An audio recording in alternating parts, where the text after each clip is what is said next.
जब अपन को गुस्सा आता है ना तो अपन बहुत मारता है। क्या जबरदस्त भर भर के उन्होंने ओवर एक्टिंग किया हुआ है। डायरेक्शन डायरेक्शन इतना बुरा किया है, इतना बुरा किया है विकास बहल।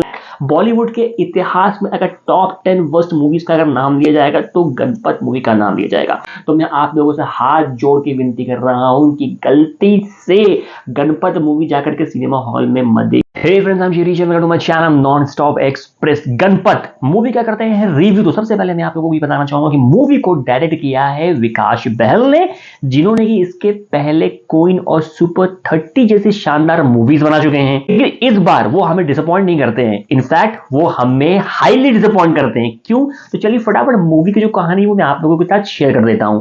अब कहानी शेयर भी क्या करना, अगर आप लोगों ने इस मूवी का ट्रेलर देखा होगा तो जैसा इस मूवी का ट्रेलर है सेम टू सेम मूवी की कहानी वैसी ही है। कोई भी बदलाव नहीं है। एक डायस्टोपियन वर्ल्ड की कहानी है जहां पे लोगों पे बहुत ज्यादा अत्याचार हो रहा है। डायस्टोपियन वर्ल्ड का मतलब ऐसा होता है जहां पे लोगों पे बहुत अत्याचार होता है, वहां पे लोग बहुत डरे सहमे से रहते हैं। फिर वहां पे एक योद्धा का जन्म होता है। योद्धा जो है अपने लोगों के लिए लड़ता है, अपने लोगों की जान बचाता है। यही इस मूवी की कहानी है। मूवी का जो विलेन है दलिनी, उनको भी नहीं दिखाया गया है। मूवी पूरी खत्म हो जाती है लेकिन आप उनका जो फेस जो है आप देख नहीं पाएंगे इसमें।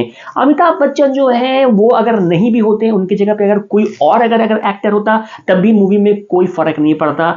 एक्ट्रेस मूवी की जो है कृति सेनन, अगर वो भी अगर नहीं होती इस मूवी में तब भी कोई फर्क नहीं पड़ता। और टाइगर श्रॉफ के क्या कहने, वो तो अभी तक अपने बागी और हीरोपंती की मन से बाहर ही नहीं निकल पा रहे हैं। उनका यहाँ भी एक डायलॉग है, जब अपन को गुस्सा आता है ना तो अपन बहुत मारता है। क्या जबरदस्त भर भर के उन्होंने ओवर एक्टिंग किया हुआ है। सेम उनका वही डांस, सेम उनका वही एक्शन। ऐसा लग रहा था कि मैं गणपत मूवी नहीं देख रहा हूं, मैं देख रहा हूं बागी 4 या फिर हीरोपंती 3। डायरेक्शन इतना बुरा किया है, इतना बुरा किया है विकास बहल ने कि मैं आपको इसके बारे में लिटरली बता ही नहीं सकता हूं। 2024 में दो मूवीज जो कि सबसे बुरी मूवी, एक होती है बुरी मूवी, एक होती है बहुत बुरी मूवी, जो मैंने देखी है वो थी सलमान खान की मूवी किसी का भाई किसी की जान। उसके बाद मैंने मूवी देखा प्रभास की आदि पुरुष।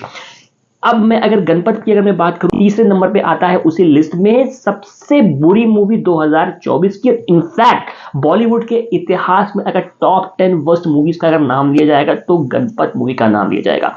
गणपत पार्ट 1 है ये। अब समझ में ये नहीं आ रहा है कि जब पार्ट 1 इतना बुरा है, जब इसका हश्र बहुत बुरा होने वाला है, 150 से 200 करोड़ रुपए का मूवी का बजट है और इस मूवी का कलेक्शन अगर 50 करोड़ भी अगर पहुंच गया तो बहुत बड़ी बात है, लेकिन मुझे लगता नहीं कि पहुंच पाएगा। तो पार्ट 2 कहां बनने का है भाई? पार्ट 2 किधर से बनेगा, क्यों बनेगा?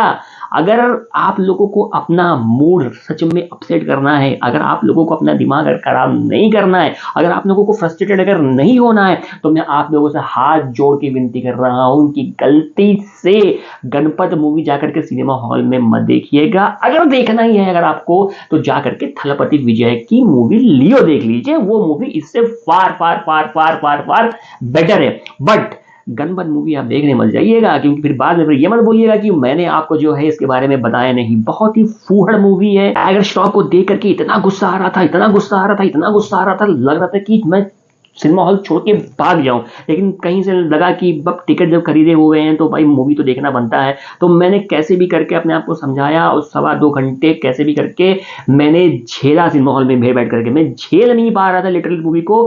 रेटिंग की अगर मैं बात करूं तो रेटिंग दूंगा इस मूवी को मैं 10 में से 1 नंबर। 1 नंबर मैंने इसलिए दे दिया क्योंकि टाइगर श्रॉफ ने कुछ अच्छी मूवीज की हुई हैं, जिसकी वजह से मैंने उनको 1 नंबर दे दिया। अदरवाइज इस मूवी को तो मैं नेगेटिव में नंबर देने वाला था। तो अगर आप लोगों ने गणपत नहीं देखा है तो मैं आप लोगों से रिक्वेस्ट कर रहा हूं जाकर के मत देखिएगा।